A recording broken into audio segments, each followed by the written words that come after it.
کہ یہ آپ کو آپ کے ہدف تک بندہ نہیں لے کے جا رہا, یہ آپ کو اپنے ہدف کا حصہ بنا رہا ہے. ان کا ایک ہدف ہے اپنے آپ کو پروموٹ کرنا. آپ وہی بات کریں جو سارے کر رہے ہیں, کبھی پروموشن نہیں ہوگی مارکیٹ میں جب تک کوئی نئی چیز لانچ نہیں کریں گے, آپ کی پروڈکٹ نہیں چلے گی. یہ اپنے آپ کو پروموٹ کرنے کے لیے ایسی باتیں کر رہے ہیں. ایک مفتی صاحب کا بیان سن رہا تھا, میں نام تو خیر کوٹ نہیں کرنا چاہتا, تو انہوں نے کہا کہ اصل میں گاندھی صاحب کا مسئلہ یہ ہے کہ وہ چاہتے ہیں کہ ان کو پاپولیرٹی ملے.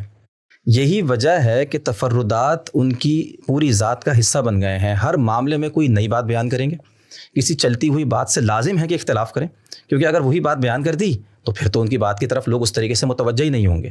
لیکن آپ ابھی بیان کر رہے ہیں کہ ہماری امت کی تاریخ میں پہلے سے لوگ آپس کے اندر اختلاف کر رہے ہیں اور بڑے بڑے اختلاف موجود ہیں.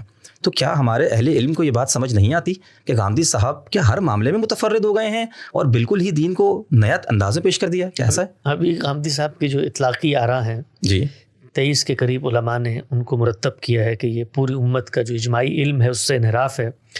اس پر ہم نے کوئی 200 کے قریب قسطوں کا 200 کے قریب گاندھی صاحب سے گفتگو کی, ان کا استدلال سنا.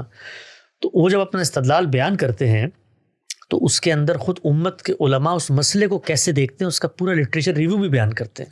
میں آپ کو یہاں تھوڑا سا ڈسٹرب کروں گا. آپ نے کہا 23 کے قریب, تو بیان تو ایسا کیا جا رہا ہے نا کہ ہر چیز میں ہی متفرد ہیں. شاید 23 چیزیں ہوں گی جس میں وہ لوگوں کے ساتھ ایک پیج پر ہیں, لیکن آپ کہہ رہے ہیں کہ 23 اختلافات ہیں. تو یہ بات ایسے کیوں بیان کی جاتی ہے کہ ہر چیز میں ہی متفرد ہیں؟ کیا کسی چیز میں بھی اتفاق موجود نہیں؟ اتفاق تو جب آپ تلاش کرنے جائیں گے تو آپ کو اتفاق مل جائے گا. اچھا. لیکن اگر آپ اتفاق تلاش کرنے کی نیت سے نہیں گئے ہیں تو آپ کو کہیں اتفاق نہیں ملے گا. صحیح. مثلا دین کا سب سے بڑا سوال یہ ہے کہ دین کی حقیقت کیا ہے. بالکل ٹھیک. عبودیت ہے, اس میں کوئی اختلاف ہے؟ کوئی نہیں.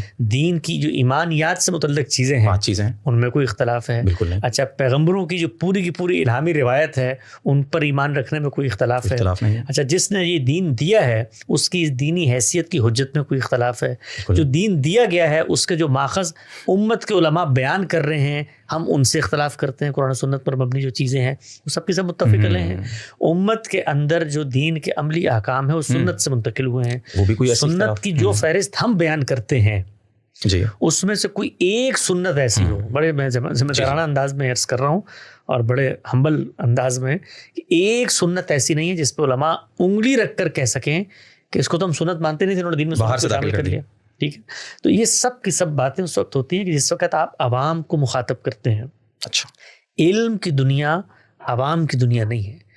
جب آپ علمی اختلافات کو عوام میں لے کے آتے ہیں تو عوام میں ان اختلافات کی پذیرائی کے پھر کچھ نیچرل تقاضے ہیں. اس میں آپ نے تہمت بھی لگانی ہے, نیت محرکات کو بھی جاننا ہے, اس میں آپ نے لوگوں کے عزائم کو بھی متعلق کرنا ہے اور مبالغہ بھی کرنا ہے, لوگوں کا موقف بھی غلط بیان کرنا ہے. اس لیے کہ جب تک آپ یہ نہیں کریں گے عوام میں آپ کی پذیرائی نہیں ہو سکتی. یہ جو کہا نا آپ نے کہ گاندھی صاحب یہ کام پذیرائی کے لیے کرتے ہیں, جو شخص یہ الزام لگاتا ہے عوام میں جا کے لگاتا ہے نا, اس کے لیے ناگزیر مجبوری ہے کہ جب تک وہ یہ نہ کہے اس وقت تک عوام میں پذیرائی نہیں ہوتی. عوام بات سننے پر آمادہ نہیں ہوتے جب تک آپ گالی نہ دیں, جب تک آپ تہمت نہ دھریں. تو یہ مجبوری ہمارے صاحبان علم کی ہے کہ وہ جس وقت صاحب علم سے اختلاف کرتے ہیں, بھائی سیدھی سی بات ہے, وہ آگے بڑھ کے کہیں کہ گاندھی صاحب کی ناراض سے میں اختلاف ہے اور بنا استدلال واضح کریں, نہ کہ یہ کہ وہ ان کی نیت کے بارے میں تہمت لگائیں کہ یہ تو کسی اور پس منظر کی وجہ سے پاپولیرٹی حاصل کر رہا ہے. اس کی دوسری وجہ ایک اور بھی ہوتی ہے, وہ یہ کہ وہ نظام استدلال کے وہ پتہ نہیں ہوتا کیا ہے. وہ پتہ کرنے کے لیے پڑھنا پڑے گا, وہ پڑھنے کے لیے کتابیں کھولنی پڑیں گی, وہ کتابیں کھولنے کے لیے جو کشمکش آپ نے دینی ماحول میں پیدا کر دی ہے اس سے وہ صرف نظر کرنا پڑے گا. تو نہ مطالعے کا وقت ہے, نہ پڑھنے کا وقت ہے, نہ تحقیق کا وقت ہے. آپ کے کان میں ایک بات یہاں سے پڑھی وہاں سے پڑھی, جمعہ کا ممبر آپ کے پاس سے وہاں پر آپ نے زوردار آواز میں تقریر کر دی. تو گاندھی صاحب کے جو کچھ آراء موجود ہیں وہ ان کے ایک فکری نظام کے تسلسل میں ہے. ٹھیک ہے, وہ اگر پاپولیرٹی کے حصول کے لیے بھی ہے نا تو آپ کو مقابلہ کرنے کے لیے باہر کے ان کے استدلال کا اس کام واضح کرنا پڑے گا. وہ کر دیں پاپولیرٹی آپ سے آپ ختم ہو جائے گی. بالکل ٹھیک ہے. اسی کے ضمن میں آپ مجھے یہ بتائیں کہ ایک عالم دین نے, میں نے خود سنا, انہوں نے یہ بات بیان کی کہ چلیں یہ بات تو آپ جو کر رہے ہیں ٹھیک ہے کہ کوئی ان کا نظام فکر ہوگا, اتنی واضح بات ہے قرآن کے اندر موجود ہے کہ روزے آپ چھوڑ سکتے ہیں 2 صورتوں میں. نمبر 1 یہ کہ آپ بیمار ہوں, نمبر 2 آپ حالت سفر میں ہوں, تو اللہ نے اجازت دی ہے کہ بعد میں ان کی گنتی تم پوری کر لینا. اب یہ گاندھی صاحب اپنے پاس سے دین کیوں بناتے ہیں؟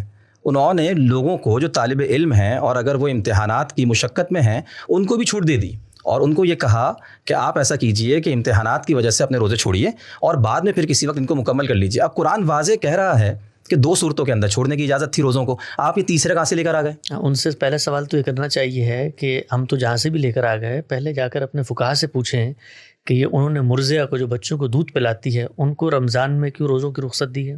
یہ قرآن میں نہیں لکھا ہوا؟ نہیں، انہوں نے حاملہ کو جو جس کے پیٹ میں حمل ہے جی اس کو کس اصول پہ روزوں کے اندر رخصت دی؟ اگر قرآن مجید کے اندر یہی 2 باتیں بیان ہوئی جو آپ نے بیان کیا، جی مریض اور مسافر جی کی، تو پہلا سوال تو اپنے بزرگوں سے ہونا چاہیے نا، اس کے بعد ہمارے پاس ان سے تو کسی نے سوال نہیں کیا، کیوں نہیں کیا؟ ان کو شاید پتہ نہ ہو. نہیں پتہ کیوں نہیں ہوگا؟ یعنی وہ اپنے علم کو جانتے ہیں، اس پورے کے پورے تسلسل کو جانتے ہیں. یہ وہی چیز ہے کہ آپ اگنور کرتے ہیں اس بات کو. پہلا نقطہ تو یہ ہے جی جی کہ پہلے تو غامدی صاحب سے بعد میں پوچھیں گے ہم کہ انہوں نے کسی شخص کو مشقت پہ کیوں رخصت دے دی. پہلے تو خود اپنے علم کے پس منظر میں جا کر یہ دیکھیں کہ کیا فقہاء اس کو ایسے بیان کرتے ہیں، کیا علماء اس کو ایسے بیان کرتے ہیں کہ مسافر سے مراد صرف مسافر ہے اور مریض سے مراد صرف مریض ہے، کیا مرضعہ مریضہ ہوتی ہے، کہ حاملہ مسافرہ ہوتی ہے، کس بنیاد پر رخصت دی ہے؟ یہ پہلی بات. دوسری بات یہ کہ رخصت ہے، سفر ہے. نماز کے باب میں آپ جا کر دیکھیں وہاں پر کیا ہے، وہاں پر بھی یاد دیتے ہیں کہ نہیں دیتے ہیں؟ یا وہاں پر صرف غامدی صاحب نے کہا کہ نماز آپ قصر کر لیں؟ نہیں سب دیتے ہیں، سب دیتے ہیں. کیسے دیتے ہیں؟ قرآن مجید نے تو کہیں پہ جو عام سفروں کے اندر شاید حالت جنگ کے اندر میرا خیال ہے حالت جنگ کی بات ہے، تو حالت جنگ کی بات کو آپ نے کیسے عام سفروں پر امتداد کر لیا؟ تو یہ سب کی سب باتیں جو ہیں یہ علم کے پس منظر سے عدم واقفیت پر مبنی ہیں. قرآن مجید جب کسی چیز کو بیان کرتا ہے تو اس کے پیچھے کوئی علت کا فرما ہوتی ہے. مطلب مسافر کو کچھ ہوگا نا جب ہی روزے کی رخصت دی گئی ہے، مریض کو کچھ مسئلہ لاحق ہوگا تو وہ مسئلہ اصل چیز ہوتی ہے. وہ مسئلہ جہاں پایا جائے گا وہاں پر اس حکم کا امتداد ہو جائے گا. یہ جو ہمارے علماء قیاس کا پورا عمل کرتے ہیں یہ کس بنیاد پہ کرتے ہیں؟ یعنی کہ یہ کہتے ہیں کہ قرآن مجید نے صرف خمر ممنوع قرار دی تھی، یہ غامدی صاحب آگے بڑھ کے کہتے ہیں ہر نشہ ور چیز ممنوع. یہ لکھا ہے انہوں نے؟ نہیں وہ تو ہر نشہ ور چیز کو کہیں گے کہ ممنوع ہے. یہ دین کے ہر باب میں یہ چیز ہو رہی ہوتی ہے. یہ آپ نے ذکر کیا تھا ابھی کہ جنگ کی حالت میں منع کیا گیا، تو وہاں پر بھی ایک لفظ ہے ان خفتم، اگر تمہیں اندیشے کی صورتحال لائق ہو. تو قرآن میں تو جنگ کے پس منظر میں آئی ہے. خود رسالت مآب صلی اللہ علیہ وسلم نے عام سفروں کے اندر اس کا اطلاق کیا. صحابہ نے پوچھا کہ یا رسول اللہ تو جنگ کے بارے میں نہیں تھا؟ تو انہوں نے کہا اللہ کی عنایت ہے، مشقت کی وجہ سے ہے، تو عام سفروں میں بھی اس کو کرو. تو یہ ساری بحثیں ہمارے علماء اس وقت دوسرے دور میں داخل ہوئے ہیں. پہلے دور میں فتوے کی زبان تھی، الزام کی زبان تھی، لیبل کرنے کی زبان تھی. دوسرے دور کے اندر اب وہ آئے ہیں تضادات واضح کرنے میں. تیسرا دور آئے گا جب وہ ہمارا مطالعہ کریں گے، اور چوتھا دور آئے گا کہ جس میں وہ لوگوں کو بتا رہے ہوں گے کہ غامدی صاحب بھی ہماری فکری روایت ہی کے آدمی. بہرحال بات صرف غامدی صاحب کی نہیں ہے، کوئی بھی اہل علم ہو مطالعہ تو کرنا چاہیے. جب تک آپ اس کا مطالعہ نہیں کریں گے تو اس کی بات کو سمجھیں گے کیسے؟ اسی بات کو میں آگے بڑھاتے ہوئے پوچھتا ہوں، جیسے آپ نے کہا کہ احکام بالعلل ہوتے ہیں، اپنی علت پر مبنی ہوتے ہیں. تو اب آج کے زمانے میں تو سفر بڑا آسان ہو گیا ہے، لوگ آرام سے بیٹھتے ہیں 2 گھنٹے کے اندر دبئی پہنچ جاتے ہیں. تو کیا ایسی صورت کے اندر پھر انسان سفر کے اندر بھی روزہ رکھے گا؟ پھر روزہ نہیں چھوڑ سکتا؟ اسی طرح قصر کی نماز کے بارے میں بتائیں. انسان فیصلہ کرے گا. اگر حکم کوئی انسان سے متعلق ہے، مفتی صاحب فیصلہ کیوں نہیں کر رہے؟ اس لیے کہ مفتی صاحب مسافر نہیں ہے وہاں پر. یعنی مشقت اگر تو مجھے بھی وہی لاحق ہوتی ہے تو میں مفتی صاحب تک ٹرانسفر کر دوں آن لائن، وہ مشقت تو وہ مجھے بتا دیں.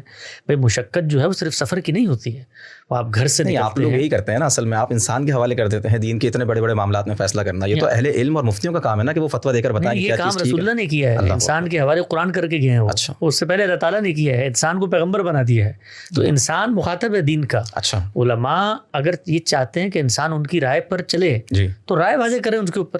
اور رائے اگر دلیل پر مبنی ہوگی تو انسان کو انسان اور جانور میں تقسیم کرنے کے بجائے وہ آپ کی رائے کا قائل ہو جائے گا. رائے بتائیں اپنی. تو سفر جو ہے اس کے اندر آپ کو مشقت ہے. ممکن ہے 2 گھنٹے کے سفر میں مشقت ہو، ممکن ہے مجھے 18 گھنٹے کے سفر میں مشقت نہ ہو.